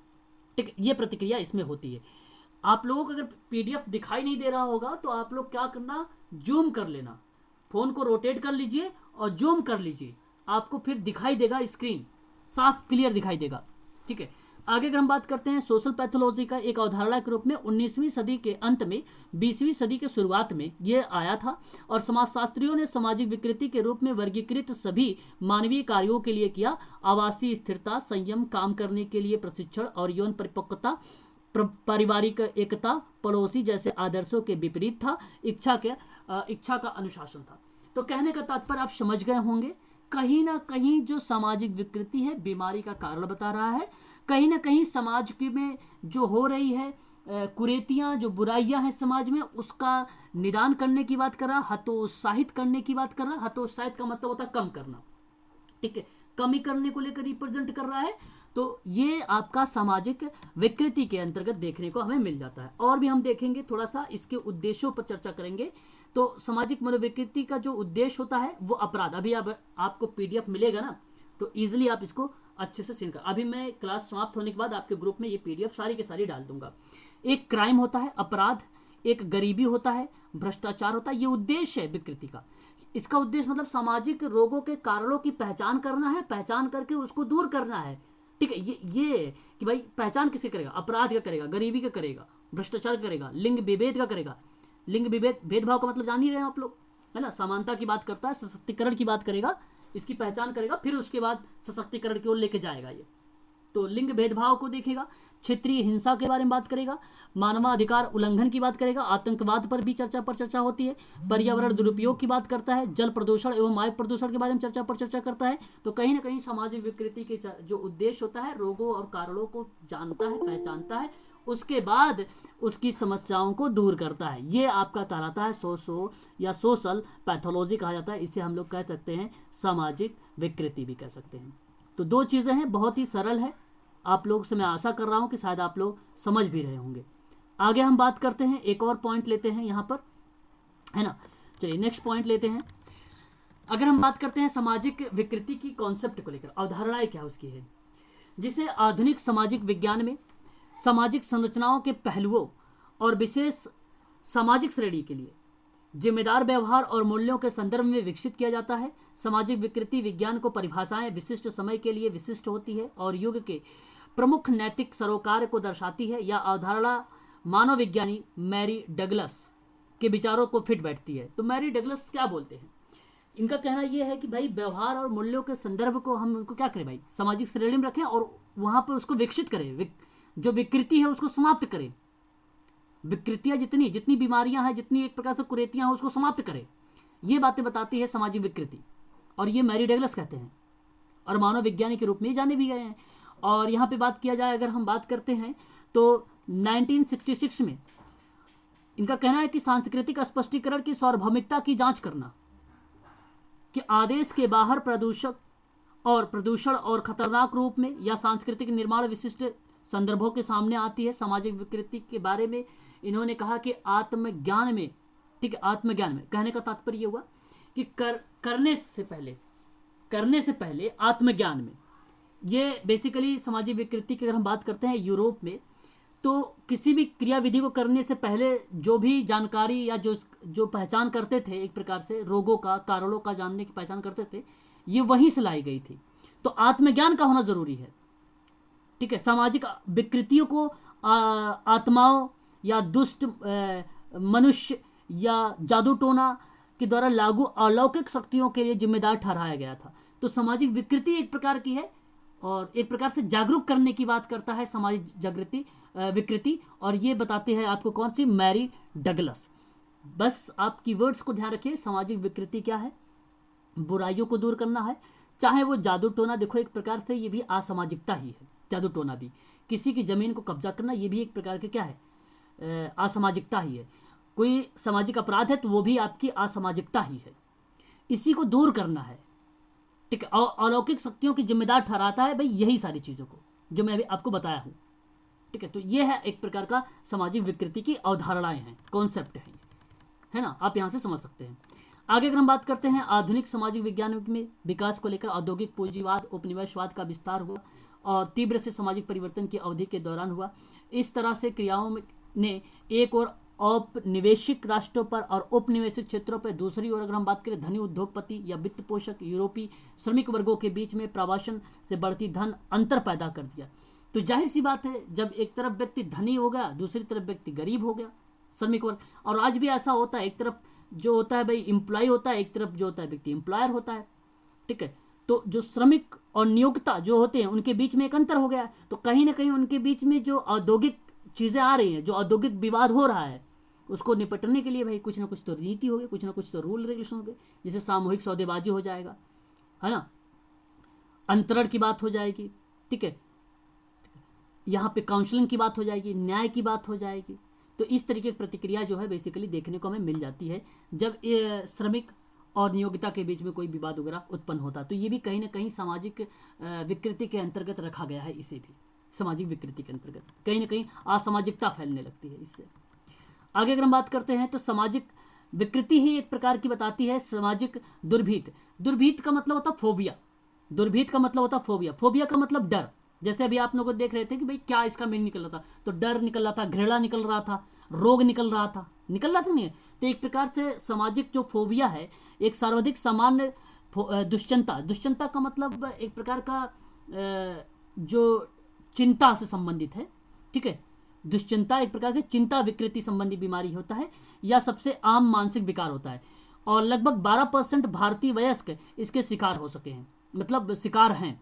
और हम सभी सामाजिक स्थिति में नर्वस और असहज होने की भावना को जानते हैं। और यदि आपको सामाजिक चिंता का विकार है तो आपको सामाजिक स्थितियों का तनाव बहुत अधिक होता है। तो कहने का मतलब ऐसे भी व्यक्ति आपको मिल जाएंगे और 12% आप देख ही रहे हैं यहाँ पर। तो आप जब मेडिकल सोशल वर्कर हैं, उत्तराखंड में आपकी ज्वाइनिंग है और कोई व्यक्ति आ जाएगा तो इस तरीके के व्यक्ति भी आ सकता है, आपको मिल सकता है ऐसे व्यक्ति। तो उसके लिए भी आप क्या करेंगे भाई, उसे भी आप क्या करेंगे, गाइडेंस करेंगे, सलाह देंगे, है ना। सोशल अगर हम बात करते हैं सामाजिक दुर्भीत के बारे में, वही सामाजिक फोबिया, सोशल फोबिया ही इसको बोलते हैं हम लोग, है ना। और सामाजिक दुश्चिंता विकृति यही इसको हम लोग हिंदी बोलते हैं, ठीक है। एंजाइटी एक प्रकार की चिंता से संबंधित डिसऑर्डर है जिसको हम लोग इन शॉर्ट में बोलते हैं एसडी, ठीक है। तो ये भी हमें थोड़ा सा ध्यान रखना पड़ेगा। और या तो हम इसे बोल सकते हैं सोशल फोबिया भी बोल सकते हैं, एक प्रकार का यह मानसिक विकार है। सामाजिक दुर्भीत से ग्रस्त व्यक्ति किसी एक या अनेक सामाजिक वातावरणों में जाने या भागों लेने में बहुत अधिक डरता है। यदि वह इन परिस्थितियों में भाग लेता है तो उसे बहुत कष्ट होता है और उसकी काम करने की कोई क्षमता या उसके कारण बहुत कम हो जाती। कहने का तात्पर्य यही हुआ कि उसकी क्षमताएं वगैरह जो होती है, एक प्रकार से काम करने की क्षमता या समाज में रहने की क्षमता, ठीक है, पॉजिटिव रहने की क्षमता, वो धीरे धीरे क्या होती है, विकृत होने लगती है, एक प्रकार से छीड़ होने लगती है, वो समाप्त होने लगती है, ठीक है। इस तरह की क्रियाविधि बताई गई है। चलिए तो आगे अगर हम बात करते हैं यहाँ पे नेक्स्ट पॉइंट पर, तो आपको और भी मिलेगा कि ठीक है ये सारी चीज़ें वही हैं, है ना, आप इजीली समझ सकते हैं। अब थोड़ा सा हम लोग इसके बारे में देख लेते हैं।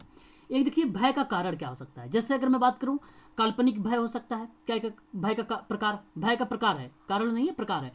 तो काल्पनिक भय हो सकता है, वास्तविक भय हो सकता है, वस्तु को और पदार्थ जनित भय हो सकता है, स्वयं से संबंधित भय हो सकता है, सामाजिक संबंधों का भय हो सकता है, घटना जनित भय हो सकता है, असफलता का भय हो सकता है, अस्तित्व बनाए रखने के लिए भय हो सकता है, कुछ खो जाने का भय लगता है, अचेतन मन की जनित भय हो सकता है, बहिष्कार का भय हो सकता है, अनिश्चितता का भय हो सकता है। तो कहीं ना कहीं ये भय का टाइप बताया जा रहा है।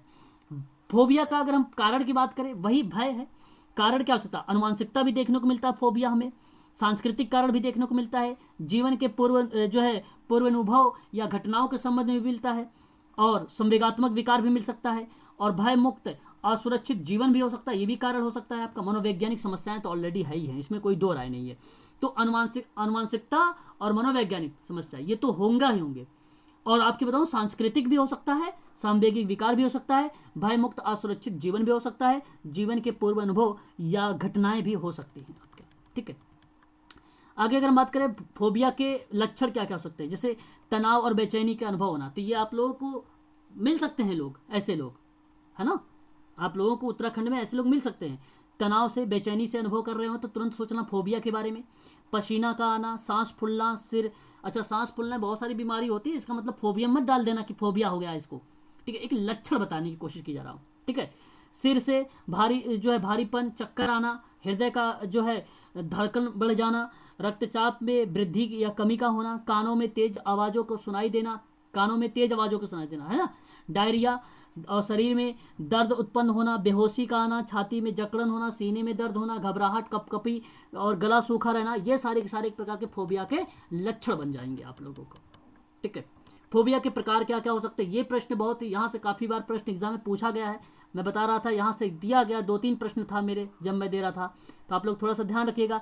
एक्रोफोबिया, ऊंचाई से, ठीक है, ऊंचाई से या ऊंचाई वाली जगह से अगर आपको भय लग रहा है, डर लग रहा है, तो वो एक्रोफोबिया हो जाएगा, ठीक है। आर्कोनोफोबिया के बारे में बात करें तो छिपकली या मकड़ी से भय लगने की बात करता है। एरोफोबिया की बात करें तो उड़ान से भय करता है, ठीक है। अगर हम बात करें एंट्रोफोबिया के बारे में तो आदमी से भय लगता है, ठीक है। यहाँ पर इंपॉर्टेंट देखो ऊपर का है, सबसे ज़्यादा इंपॉर्टेंट है एक्रोफोबिया, ये कई बार एग्जाम में प्रश्न पूछा गया है। फूलों से भय के हम लोग क्या बोलते हैं, एंथ्रोफोबिया बोलते हैं, ठीक है। और अगर हम बात करते हैं एमेक्सोफोबिया के बारे में तो ये कार ड्राइविंग में डर लगना, ठीक है, तो ये भी काफ़ी, हालांकि पूछा तो नहीं गया है लेकिन ये चर्चित में हो सकता है भाई, कार ड्राइविंग के लिए। अगर हम बात करते हैं एक्स्ट्राफोबिया के बारे में, ये 7 नंबर का है और ये बिजली चमकने का डर लगता है, ठीक है। और अगर हम बात करते हैं एटीचीसी फोबिया के बारे में बात, जहाँ पे असफलता की बात करते हैं, तो ये थोड़ा सा इंपॉर्टेंट होगा, ठीक है। आजकल जो है ये भी प्रश्न हो सकता है, ठीक है, इसे भी आप ध्यान रखिएगा। अगर हम बात करते हैं ऑटोफोबिया के बारे में तो अकेलेपन का भय लगना होता है, ठीक है। अगर हम बात करते हैं फोबोफोबिया के बारे में तो ये भय से भय लगना, ठीक है, एक चीज़ तो ये भी होता है। तो ये अभी आपको पीडीएफ दूंगा तो एक बार इसे देख लेना, लेकिन जो इंपॉर्टेंट है मैं उसको बता देता हूँ यहाँ पे, जो आपके एग्जाम में देखने को मिल सकते हैं, है ना। आगे अगर हम बात करते हैं फोबिया के प्रकार में तो यहाँ पर देखें जो है एक्लोफोबिया के बारे में अंधेरे से भय लगना, एग्लोफोबिया के बारे में बात करें तो दर्द का भय लगना, ठीक है। एगोराफोबिया के बारे में बात करें तो ये देखिए थोड़ा सा इंपॉर्टेंट है, इसको भी नोट कर लीजिएगा, ठीक है। तो भीड़ का भय होना या खुली जगह पर भीड़ होना, सोशल वर्क में बेसिकली ये बन सकता है क्वेश्चन, ठीक है। अगर हम बात करते हैं जो है एर्थोमोफोबिया के बारे में, जहाँ पे अंकों का या गणितीय भय लगता है, जैसे अगर बात करें कोई व्यक्ति है, कोई बच्चा लेकर आया कि भाई इसको जो है पढ़ने में बड़ी कमजोरी है, ठीक है, दिक्कत हो रही पढ़ने की, इसका मन नहीं लगता है, ठीक है, तो आप वहाँ पे उसकी काउंसलिंग करेंगे, परामर्श देंगे उसे, और यहाँ पे ऑब्जर्व करेंगे। अगर इस तरह की कोई चीज़ें आ रही है तो एर्थोमोफोबिया कह देंगे कि भाई अंकों का भय इसको है, पहले इसको दूर करोगे। अगर हम बात करते हैं बिब्लियोफोबिया के बारे में तो बुक से डर लगना, यानी आप कह सकते हो किताबों से डर लगना, ठीक है, ये बोल सकते हैं। अगर आप लोग कहेंगे तो मैं इसके लिए एक जो है ट्रिक भी बना दूंगा, ठीक है, इसके ट्रिक भी आते हैं, तो यहाँ पे आप समझते चलिए। अगर हम बात करते हैं यहाँ पे बाथमोफोबिया के बारे में तो सीढ़ियों और खड़ी ढलान पर जो है डर लगना। और अगर हम बात करते हैं केकोफोबिया के बारे में तो बदसूरती से भय लगना, ठीक है। चियनोफोबिया के बारे में बात करें तो बर्फ से भय लगना, ये इंपॉर्टेंट है, इसको नोट करिएगा आप लोग, ठीक है। अगर हम बात करते हैं साइनोफोबिया के बारे में, कुत्ते से भय लगना, ठीक है। इलोरोफोबिया के बारे में बात करें तो बिल्ली से भय लगना, बहुत लोगों को लगता है ये सारी चीज़ें, तो यहाँ पे देख सकते हैं, ठीक है। अगर आगे हम बात करते हैं तो गेमोफोबिया के बारे में तो ये शादी से भय लगना, ठीक है। जनता में बोलने का भय, ये आप लोगों के लिए इंपॉर्टेंट हो सकता है, ठीक है, इसे आप नोट कर लीजिएगा थोड़ा सा, ठीक है। ग्लेसोफोबिया के बारे में बात करें तो जनता में बोलने का भय होता है यहाँ पे। गाइनोफोबिया के बारे में बात करें तो महिलाओं से डर लगता है भाई, और ये तो आजकल प्रचलित हो गया है, दिल्ली ही ऐसा राज्य नहीं बल्कि सभी राज्यों में आजकल ये फेमस हो चुका है, तो इसे भी आप लोग थोड़ा सा इंपॉर्टेंट लगा लीजिए। एग्जामिनर अगर मेल होगा तो शायद इसको बना दे प्रश्न, है ना। तो महिलाओं से डर लगना तो गाइनोफोबिया, ठीक है, ये चीज़ें बनाना। आगे अगर हम बात करते हैं यहाँ पे तो हीमोफोबिया के बारे में बात करें तो ये वेरी वेरी मोस्ट इंपॉर्टेंट है। हीमोफोबिया आप लोगों को सुना भी होगा कि खून से भय, ठीक है। हाइड्रोफोबिया इंपॉर्टेंट है, ये भी देखिए यहाँ पे अगर मैं बात करूँ तो 4 इस स्लाइड में इंपॉर्टेंट है, पानी से भय, ठीक है, हाइड्रोफोबिया, ठीक है, तो ये चारों इंपॉर्टेंट है। हाइड्रोफोबिया मैंने एग्जाम में कई बार प्रश्न देखा हुआ है। आगे बात करते हैं लैक्टोफोबिया, ये तो बहुत सरल है ना, डॉक्टरों से भय लगना, ठीक है। और मीजोफोबिया के बारे में बात करें तो गंदगी से भय लगना या संक्रमण से भय लगना। इलेक्ट्रोफोबिया में भी आप लोगों ने देखा होगा, खूब सभी लोग रील बना बना के डाल रहे थे, एक छोटा सा बच्चा था उसको इंजेक्शन लग रहा था, नहीं चिल्ला रहा था, आप लोगों ने देखा नहीं वो रील वीडियोस, शॉर्ट वीडियोस करके थी, तो डॉक्टर फोबिया जो है इलेक्ट्रोफोबिया सा, हाँ, तो उसे समझ लेना। कश्मीर का था सर वो बच्चा, हाँ, कश्मीर का था सर। अच्छा, तो कश्मीर लगाओ मत लगाओ हाँ, तो वो उस पर काफ़ी लोगों ने इस पर जो है बनाया बहुत सारी वीडियोस, तो इसको ध्यान रख लीजिएगा। तो उसको, उस व्यक्ति को क्या था, इलेक्ट्रोफोबिया था, है ना, तो इसको आप कह सकते हो डॉक्टरों से भय लगना, ठीक है। मीजोफोबिया के बारे में बात करें तो गंदगी और संक्रमण से भय लगना, ठीक है। मोनोफोबिया का मतलब होता है, देखो एक होता है मोनो, एक होता है डाई, एक होता है आपका, मोनो का मतलब होता है मतलब अकेले से, डाई का मतलब दो से होता है, मल्टी का मतलब होता है आप समझ सकते हैं, या मल्टी या क्वाड्री का मतलब, क्वाड्री या मल्टी जब कभी आपको मिले ना तो सभी को रिलेट कर लेना, तो ये बहुत सरल बन जाता है ऐसे में। तो मोनोफोबिया के बारे में बात करें तो अकेलेपन से भय लगना, तो ये इंपॉर्टेंट है, अकेलेपन से। अब आजकल काफ़ी लोग जो है ऐसा महसूस भी कर रहे हैं, ऐसा केसेस भी आप लोगों शायद देखा होगा आप लोगों ने, और नहीं देखा है तो उत्तराखंड में जब आपका सिलेक्शन होगा तो आप लोग देख लेंगे वहाँ पर भी। मेनलोफोबिया के बारे में बात करें तो काले रंग से भय लगना, ठीक है। फिर अगर हम बात करते हैं तो यहाँ पे ओबेसोफोबिया के बारे में, तो मोटापे से भय लगना, है ना। अच्छा, यहाँ मैं आप लोगों को एक चीज़ और बताऊँगा खाने से संबंधित में, ठीक है, चलो वो मैं अलग से बताऊँगा, ठीक है, वो अलग चीज़ आ जाएगी आगे। अगर हम बात करते हैं फोबिया में, तो यहाँ पे अगर हम बात करते हैं ऑफिडिमोफोबिया के बारे में, तो सांप से भय लगना, ठीक है, ये इतना इंपॉर्टेंट नहीं है। बीमारी से भय लगना, वेरी वेरी मोस्ट इंपॉर्टेंट, बीमारी से भय आप लोगों के केस ऐसे भी मिल जाते हैं, थोड़ा सा कुछ हुआ नहीं है ना, ऐसे भी लोग डरने लगते हैं। तो जो होता है पैथोफोबिया, ये भी इंपॉर्टेंट होगा, ठीक है। पायरोफोबिया आग से। फिर अगर बात करते हैं स्कूलिनोफोबिया के बारे में, तो विद्यालय से, तो ये तो बहुत ईजी है, स्कूल से विद्यालय, है ना, ईजिली हो जाएगा। और अगर हम बात करते हैं विकाफोबिया के बारे में, तो विकाफोबिया भूत जादू टोने से भय लगना, ठीक है। तो यहाँ इस स्लाइड में एक ही इंपॉर्टेंट था, ठीक है, पैथोफोबिया बीमारी से भय, ठीक है। आगे हम बात करते हैं फिलोफोबिया के बारे में, प्यार से भय लगना, ये तो भाई इंपॉर्टेंट कर लीजिए, है ना, आजकल डिप्रेशन में इसी से लोग जा रहे हैं ज़्यादा लोग, है ना, तो ये थोड़ा सा आप लोग इसे नोट डाउन कर लीजिए कि फिलोफोबिया जो होता है प्यार से भय। और ट्राई, देखो अच्छा ट्राई बाल रहा था मैं वहाँ पे, ट्राई यानी मल्टी में हो जाता है कभी कभी, ठीक है, ठीक है। तो सुई और इंजेक्शन से भय लगना, ठीक है। तो वहाँ पे लेप्टोफोबिया था, लेप्टोफोबिया में डॉक्टर देख रहे थे आप अभी आप लोगों ने देखा है, लेकिन यहाँ पे देखिए जो यहाँ पे मैं बात कर रहा हूँ ट्राइपेनोफोबिया के बारे में। ट्राइपेनोफोबिया जो होता है सुई या इंजेक्शन से भय लगता है ये, ठीक है। अगर हम बात करते हैं यहाँ पे केट सेरिडा फोबिया के बारे में बात करें तो कॉकरोच से भय लगने की बात करता है, ठीक है। एंजाइम फोबिया, ये वेरी वेरी मोस्ट इंपॉर्टेंट, ठीक है। एग्जाम फोबिया, परीक्षा से ही भाई इजी है। और आगे के लास्ट है आपका जो है थेनोटोफोबिया, ये मृत्यु से भय बहुत लोगों को लगता है। तो ये सारी चीज़ें आप लोगों को ध्यान रखना पड़ेगा। जितना फोबिया से था मैंने एक भी चीज़ें नहीं छोड़ा है, सारी की सारी यहाँ पे कंप्लीट करवा दिया है, ठीक है। यहाँ तक कोई डाउट है या किसी रिकॉर्डिंग स्टॉप? तो अब आगे हम बात करेंगे उत्तराखंड में ही और भी कुछ चीज़ें हैं, जैसे मैं अगर आपसे बात करूँ सोशल थ्योरीज है, सामाजिक सिद्धांत है। हालांकि ये स्लाइड आपको दिखाई नहीं दे रहा होगा, चलो छोड़ दीजिए इसको, ठीक है। अभी मैं इस पर चर्चा करूँगा, आगे भी और भी चीज़ें हैं आगे चर्चा करूँगा, आप टेंशन ना लें। सामाजिक सिद्धांत जो होता है, अगर हम उसको बताएं सामाजिक सिद्धांत होता क्या है, सोशल थ्योरी। देखो सोशल थ्योरी के बारे में बात करें ना तो दुर्खिम का सिद्धांत आता है। दुर्खिम ने अपनी एक पुस्तक लिखी थी सोशोलॉजी एंड फिलोसफी करके, उसमें अपना एक सिद्धांत प्रस्तुत किया था कि समाज और समूह को ही एक महत्वपूर्ण माना उसने। समाज और समूह को महत्वपूर्ण किसने माना है, एक बात तो ये तय कर लीजिए आप लोग यहीं पर, दुर्खिम ने माना है। तो ये कभी कभी प्रश्न बन जाता है, दुर्खिम ने क्या माना है, मैं पढ़ा रहा हूँ सोशल थ्योरी के बारे में, ध्यान रखिएगा। तो एक बात तो क्लियर हो गई कि दुर्खिम क्या बोलता है, समाज और समूह को महत्वपूर्ण माना, पहली बात। दूसरी बात, इसकी एक किताब थी दुर्खिम की, काफ़ी बार एग्जाम में पूछा भी गया है कि सोशोलॉजी एंड फिलोसफी करके, नोट कर लीजिएगा, सोशोलॉजी एंड फिलोसफी करके। अब इसका कहना यह था कि जो सामाजिक सिद्धांत था कि सामूहिक प्रतिनिधित्व बात दोनों एक ही होती है, अलग अलग कुछ नहीं होता इसमें। और इसका सामूहिक चेतना का सिद्धांत बताया कि भाई ये सामूहिक चेतना का सिद्धांत होगा। और इसके अनुसार उसने कहा कि आत्म के विकास के लिए मुख्य रूप से समाज ही जिम्मेदार होता है। जो आत्मा है उसका जो विकास होगा तो उसमें मुख्य रूप से जो जिम्मेदारी उसकी होगी वो किसकी जिम्मेदारी होगी, वो समाज की जिम्मेदारी होगी। तो इसी वजह से उसने कहा समाज और समूह बहुत महत्वपूर्ण है भाई। तो इसलिए इसका जो सिद्धांत में थोड़ा बहुत नाम आता है दुर्खिम का, तो आप लोग एक नाम तो यहाँ तो क्लियर रख लेना। दो तीन बातें हैं जो मैंने आप लोगों से यहाँ पे चर्चा कर दिया। आगे बात करते हैं तो सामाजिक सिद्धांत में देखिए, सामाजिक सिद्धांत सामाजिक घटनाओं के बारे में बात करता है, उसके बयान और प्रस्तावों को प्रणालित के रूप में देखता है। यहाँ पे इंग्लिश में देख सकते हैं, यहाँ पे हिंदी में भी देख सकते हैं। फिर आगे कहता है कि सामाजिक सिद्धांत दो काम करते हैं, जैसे एक प्रश्नगत परिघटनाओं पर व्याख्या करेगा, दूसरा तो भविष्यवाणी कर देगा। कहने का मतलब जो प्रश्नगत परिघटनाएं होंगी वो वर्तमान की होंगी और भूत की भी हो सकती है, और भविष्यवाणी भी करेगा प्लस में, और उसका परीक्षण और उसके परिकल्पना को तैयार करेगा, ये सामाजिक या सोशल थ्योरी। तो सोशल थ्योरी क्या होती है, जैसे आपने क्या किया भाई, आपने कोई सोशल थ्योरी इस्टेब्लिश की या कोई डेवलप किया आपने, और उससे पहले दुर्खिम ने वो थ्योरी जो है डेवलप कर रखी है, ठीक है। जैसे उसने प्रतिनिधित्व का सिद्धांत दे रखा है, भाई जाहिर सी बात है प्रतिनिधित्व का सिद्धांत दुर्खिम का ही है ना। जैसे अगर हम बात करते हैं आप लोगों से एक प्रकार से अमानवीय करके एक सिद्धांत आता है, उसी का है, ठीक है। अमानवीय करके सिद्धांत आता है, उसी का है, दुर्खिम का है।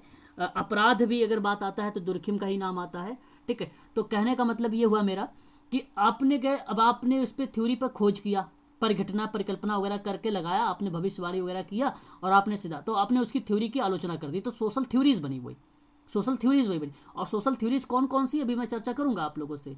फिर आगे बात कर रहा है यहाँ पे कि इस प्रकार के औपचारिक सामाजिक सिद्धांत उस प्रकार के सैद्धांतिक अभ्यास, देखो जाहिर सी बात है कि जो सैद्धांतिक अभ्यास है उससे अलग है।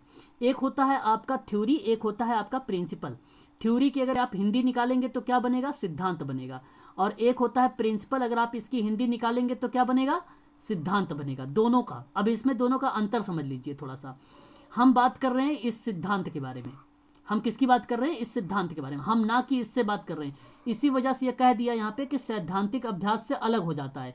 और जो सार्वभौमिक सैद्धांतिक सत्यता पर आधारित होता है वो प्रिंसिपल होता है। जैसे अगर मैं आपसे बात करूं गोपनीयता का सिद्धांत, व्यक्तिकरण का सिद्धांत, ठीक है, और आत्मनिर्णय का सिद्धांत, संचार का सिद्धांत, व्यवहार प्रकटन का सिद्धांत, ठीक है, और व्यक्तिकरण का सिद्धांत और मनोवृत्ति का सिद्धांत, है ना, स्वीकृति, ये सारे सिद्धांत जो हैं सार्वभौमिक सत्यता पर आधारित है, जो बीस्टिक के द्वारा दिए गए थे। और वो बीस्टिक ने बताया था the social case work relationship की किताब में बोला था, अपनी किताब में वो सिद्धांत लिखा था 1957 में। ये बात तो सही है बीस्टिक की, तो वो सत्यता पर आधारित था। और लिखा यहाँ पर जो थ्योरी लिखी हुई है इसकी आलोचना की जा सकती है, और यही थ्योरी आलोचना करने वाली जो है सोशल थ्योरीज है। उन्हीं थ्योरीज के बारे में हम लोग देखने वाले हैं अभी। तो इसका मतलब यही हुआ कि सैद्धांतिक अभ्यास से अलग है ये, इससे अलग है ये, आप समझ गए ना, प्रिंसिपल से अलग है ये। और जो हमने अभी किया है यह वह है जो औपचारिक सामाजिक सिद्धांत के ऐसे प्रस्ताव को सामने रखे जाते हैं और समाज के समय अवधि पर विस्तारित होते रहते हैं। कहने का मतलब जैसे जैसे समय बदलता रहेगा या जो चीज़ें आती रहेंगी तो उसमें मॉडिफिकेशन होता रहेगा। तो एक प्रकार के ये सामाजिक थ्योरीज होंगी या सामाजिक सिद्धांत होंगे, ठीक है। आगे बात कर लेते हैं थोड़ा सा। यहाँ पर अगर हम बात करते हैं 5 बुनियादी समाजशास्त्रीय दृष्टिकोण से अगर देखा जाए तो कुछ विद्वानों के माध्यम से सिद्धांतों के बारे में जाना जाता है। जैसे कार्यात्मकता का सिद्धांत होता है, मार्क्सवाद का सिद्धांत होता है, नारीवाद का सिद्धांत होता है, सामाजिक क्रिया का सिद्धांत होता है। और 5 दिया था इसने ना, एक तो कार्यात्मकता हो जाएगा, और एक नागरिकवाद हो जाएगा, नारीवाद, मार्क्सवाद, सामाजिक। देखिए यहाँ आपको ना एक सामाजिक होता है, सामाजिक सिद्धांत होगा, एक क्रिया का सिद्धांत होगा, ये 5 हो जाएगा, ठीक है। एक सामाजिक है, ठीक है, सामाजिक वाला चौथा नंबर पर है, 5वां आपका जो हो जाएगा क्रिया का सिद्धांत हो जाएगा, ठीक है। तो ये सिद्धांत बेसिकली दिए गए, बेसिकली बुनियादी 5 ही माने जाते हैं। हालांकि बहुत सारे सिद्धांत आए हैं, इसका मॉडिफिकेशन भी हुआ है, समय समय के अनुसार बदलता भी गया है ये सारे के सारे। तो सामाजिक विचार समाज के कार्यों और व्यवहार के समग्र रूप से समझाने के लिए सामान्य सिद्धांत प्रदान किया गया, जिसमें समाजशास्त्री, राजनीतिक, दार्शनिक विचार भी शामिल किए गए। तो थ्योरी में क्या क्या चीज़ें शामिल है, एक तो समाजशास्त्री शामिल है, एक राजनीतिक शामिल है, एक दार्शनिक चीज़ें शामिल है, दार्शनिक विचार। जैसे आप अभी आप लोगों ने देखना हर्बर्ट बिश्नों के बारे में मैंने अभी बताया है, शुरुआत में प्रदीप जी ने पूछा था हर्बर्ट बिश्नों के बारे में, तो मैंने वहाँ पे चर्चा किया था, तो वो दार्शनिक विचार भी इसमें शामिल होता है, ठीक है। आगे अगर हम बात करते हैं सामाजिक सिद्धांत जो होता है विश्लेषणात्मक ढांचे। अब विश्लेषणात्मक सिद्धांत किसने दिया, देखो विश्लेषणात्मक सिद्धांत भी कहीं ना कहीं अगर मैं बात करूं, एक आपका आता है मनोविश्लेषणात्मक सिद्धांत। तो जो मनोलैंगिक विश्लेषणात्मक सिद्धांत बनेगा वो कहीं ना कहीं सिगमंड फ्रायड को बनेगा। तो सिगमंड फ्रायड का जो सिद्धांत था वो भी एक थ्योरीज थी, सोशल थ्योरीज थी, ठीक, वो सोशल थ्योरीज थी। फ्रायड ने जो मनोलैंगिक विकास का सिद्धांत दिया था, ठीक है, जहां पर लिबिडिनल विकास के सिद्धांत के रूप में जानी गई थी। तो लिबिडिनल विकास, अगर कभी कभी प्रश्न बन जाए कि बताइए मनोलैंगिक विकास का सिद्धांत को किस नाम से जाना जाता है, तो नोट कर लीजिएगा कॉपी पे, बहुत कम लोगों को पता होता है ये ठीक है, लिबिडिनल या डिनल सिद्धांत के नाम से जाना जाता है, या सिद्धांत के रूप में इसको जाना जाता है। तो इसके लिए इन्होंने जब दिया था फ्रायड ने सिद्धांत में, तो इन्होंने कहा कि भाई मुखावस्था होता है, नोट कर लीजिएगा। अब ऐसा मत कहिएगा कि अगर प्रश्न आ जाए तो ना आप कहना कि सर नहीं बताए थे। एक था मुखावस्था था, जिसमें बताया गया था कि शिशु के जन्म से लेकर 18 महीने तक होगी। फिर उसके बाद गुदावस्था थी, गुदा कामावस्था थी इसको बोला जाता है। इसमें शिशु 1.5 वर्ष की आयु से लेकर 3 वर्ष तक की आयु इसकी रहती है। ये दूसरा स्टेज था, मैं क्रम से बता रहा हूँ। एक था इसका शैशवावस्था, ठीक है, एक था इसका शैशवावस्था, और इस अवस्था में शिशु के 3 वर्ष की प्रारंभ होती है ना, और 5 वर्ष तक चलती है। शैशवावस्था को बेसिकली लैंगिक अवस्था भी कहा जाता है। क्या बोला जाता है? लैंगिक अवस्था। इसी अवस्था में जो है 2 ग्रंथि पाई जाती है, पता है आप लोगों को? एक ओडिपस ग्रंथि पाई जाती है, एक इलेक्ट्रा ग्रंथि पाई जाती है। कोई बताना चाहेगा मुझे ओडिपस ग्रंथि और इलेक्ट्रा ग्रंथि क्या होती है? बताएं, थोड़ा सा आप लोग भी चर्चा पर चर्चा करें, तभी तो मजा आएगा। बताएं। ओडिपस में सर जब जो छोटा बच्चा होता है, मेल छोटा बॉय, वो अपनी मदर की तरफ अट्रैक्ट होके सेटिस्फाई फील करता है, और इलेक्ट्रा कॉम्प्लेक्स में बेटी अपने पिता की तरफ अट्रैक्ट होके सेटिस्फाई महसूस करती है। ओके, यही सही जवाब है आपका। ठीक है, बहुत बढ़िया। तो ये इंपॉर्टेंट चीज़ें हैं, ये भी एग्जाम में प्रश्न पूछ लेता है कभी कभी कि भाई इलेक्ट्रा कॉम्प्लेक्स और ओडिपस कॉम्प्लेक्स की आयु कितनी है। तो आयु को ध्यान रखेंगे आप लोग। इसको मैंने भी आपको बताया ना कि 3 से लेकर 5 वर्ष पहली बात, ये उसी में आ जाता है। ठीक है, और ध्यान रखना आप सभी लोगों को इसमें है कि माता पिता के प्रति प्रेम और कोमलता की भावना का वर्णन करता है। ये एक प्रकार की ये अवस्था है ना, तो ये कहीं ना कहीं रिप्रेजेंट होता है इलेक्ट्रा ग्रंथि और ओडिपस ग्रंथि में। ठीक है, और पिता इन्होंने जो है ओडिपस कॉम्प्लेक्स में मनोविश्लेषण में इन्होंने कहा था कि पिता सिगमंड फ्रायड के द्वारा बनाई गई ये अवधारणाएं थी, और इन्होंने एक कहानी यूनान की बता दी थी। इन्होंने एक कहानी यूनान को बताई थी, यूनान की, कि कहा था ओडिपस के बारे में। एक राजा था, राजा का बेटा था, यानी उसका नाम था थीब्स। थीब्स के राजा का बेटा था, और यह उन्होंने ओडिपस राजा की स्थिति को कब्जा करने के लिए अपने पिता की हत्या कर देता है, और अंत में अपनी माँ रानी जो थी उसकी जो है कोकस्ता नाम था उसका, कोकस्ता से शादी कर लेता है। तो ये एक प्रकार से सिगमंड फ्रायड ने ओडिपस ग्रंथि को लेकर बताया था। तो मैं एक बार दोबारा से रिपीट करूंगा, थोड़ा सा नोट करिएगा सभी लोग, समझिएगा। थीबस राजा का नाम था, यूनान की कहानी है। थीबस राजा का नाम था, ठीक है, और उसका बेटा था, और उसने ओडिपस राजा की स्थिति उसके अंदर आ गई थी, मतलब एक प्रकार से ओडिपस उसके अंदर ग्रंथि वो पाई गई, और जिसकी वजह से उसने पिता की अपनी हत्या कर दी, और अंत में अपनी माँ ओकास्ता उसका नाम था, उसकी माँ का नाम क्या था? ओकास्ता, यानी इसकी पत्नी थीबस की पत्नी का नाम ओकास्ता नाम था, और उसने शादी कर ली थी। अब बात आती है सिगमंड फ्रायड, एक तो कहते हैं कि भाई 3 से 5 वर्ष की आयु है उसकी, दूसरी बात यहाँ पे उसकी कहानी सुना देते हैं, तो थोड़ा सा बच्चे बड़े कंफ्यूज हो जाते हैं। लेकिन ये ध्यान रखना आप लोग कि सिगमंड फ्रायड की अगर किताब पढ़ेंगे तो आपको इजीली मिल जाएंगे, लेकिन यहाँ पर भी इस चीज़ को ध्यान रखेंगे आप थोड़ा सा। आगे अगर हम बात करते हैं, फिर ठीक इसी का विपरीत हो जाता है कि जो है माता के प्रति वहाँ पर पिता के प्रति जो है आकर्षण होना, या आप कह सकते हैं वह एक प्रकार का आपकी ग्रंथि जो हो जाएगी इलेक्ट्रा ग्रंथि हो जाएगी। ठीक है, चलिए आगे बढ़ते हैं, और आगे बढ़ते हैं हम लोग यहाँ पे द ब्लैकवेल जो है इनसाइक्लोपीडिया ऑफ सोशियोलॉजी के अनुसार सिद्धांत निर्माण महत्वपूर्ण रहा, जिसका लक्ष्य सटीक संचार, कठोर परीक्षण, उच्च सटीकता और व्यापक प्रयोज्यता को बढ़ावा देना। और इनमें निम्नलिखित शामिल किए गए विरोधाभासों को अनुपस्थिति, अस्पष्टता को अनुपस्थिति, अमूर्तता, व्यापकता, सटीकता और परसीमन और सार्थकता, इन सारी चीज़ों को बताया गया था the Blackwell encyclopaedia of sociology के अनुसार सिद्धांत में बताया गया था कि इस तरीके से सामाजिक सिद्धांत का निर्माण होता है। ठीक है, ऐसी ऐसी प्रतिक्रियाएं हमें देखने को मिल जाती हैं। ठीक है, आगे बढ़ते हैं इसी में, और ये तो आपको दिखाई भी नहीं दे रहा होगा, है ना, लेकिन कोई बात नहीं, चलो ये पीडीएफ आपको मिल जाएगा तो आप देख लेंगे। मैं आपको ऐसे ही ओरली बता देता हूँ, आप लोग थोड़ा सा ध्यान से सुन लीजिए इसके बारे में। देखिए यहाँ पे अगर हम बात करते हैं समाजशास्त्रीय सिद्धांत के पॉइंट ऑफ व्यू से उसकी अवधारणाओं को लेकर, तो बेसिकली इसमें बताया गया कि वैज्ञानिक आधार होता है, और तार्किकता होती है, अमूर्त होता है, अनुभव सिद्ध होता है, यथार्थता की व्याख्या होती है, सामान्य प्रकृति होती है, सार्वभौमिकता देखने को मिलती है हमें। तो कहीं ना कहीं अगर हम बात करते हैं सामाजिक सिद्धांत में, तो सामाजिक सिद्धांत में सार्थकता, जो तार्किकता और अमूर्तता या अमूर्त आप कह लीजिए, या अनुभवजन्य सिद्धि कह लीजिए, या वैज्ञानिक आधार कह लीजिए, सामान्य प्रकृति कह लीजिए, ये सभी की सभी चीज़ें जो है एक प्रकार से नेचर के अंतर्गत आ जाता है। ठीक है, इम्पोर्टेंस की बात अगर हम करते हैं यहाँ पर, तो जो है एक विद्वान है जिनका नाम है अब्राहम करके, इन्होंने अपने 8 सिद्धांतों से बताया है कि समाजशास्त्रीय सिद्धांत के महत्व को। जैसे इन्होंने कहा कि समस्याओं को या अर्थपूर्ण उपकल्पना की ओर संकेत करना, या आप कह सकते हो पूर्वानुमान लगाने में मदद करना, या उसका विश्लेषण करना, उसमें समरूपता लाना, समाजशास्त्रीय विषय वस्तु को, तथ्यों को संबंध में क्रमबद्धता को बताना, ठीक है, या उन्मुखीकरण या निष्कर्ष को निकालना, ठीक है, या शोध की सार्थकता को बढ़ाना, एक प्रकार के समाजशास्त्रीय सिद्धांत को महत्व को बताता है। ठीक है, अर्थ को प्रदान करता है। आगे अगर बात करें, शोध का निर्देशित प्रदान करता है, तथ्य को अध्ययन करता है, तथ्यों के क्षेत्रों में कार्य करता है, अन्वेषण करता है, खोज करता है, उपकरणों का प्रयोग करता है, ज्ञान में त्रुटि को बताता है और त्रुटि को शुद्ध भी करता है। इसमें मदद करने को लेकर सामाजिक सिद्धांत में एक अहम भूमिका हो जाती है। ठीक है, अभी अगर आपको PDF मिलेगी तो आप देख लेंगे वहाँ पर। फिर अगर हम बात करते हैं सामाजिक क्रिया क्या होती है, तो आपको पता होना चाहिए सामाजिक क्रिया एक व्यापक लेवल पर होता है, सोशल एक्शन, है ना, आपको अच्छे तरीके से पता होगा। और हम बड़े बदलाव की बात करते हैं सामाजिक क्रिया में।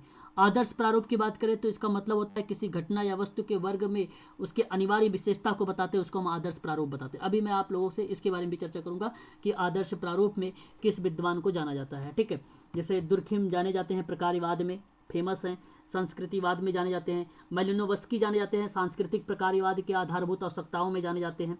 ठीक उसी प्रकार से आदर्शवाद में भी कोई विद्वान है वो भी जाने जाते हैं। ठीक है, आगे अगर हम बात करते हैं परंपरागत क्रियाओं को लेकर, तो प्राचीन काल से चली आ रही परंपराओं से प्रभावित व्यवहार से संबंधित क्रियाओं को परंपरागत क्रिया कहते हैं।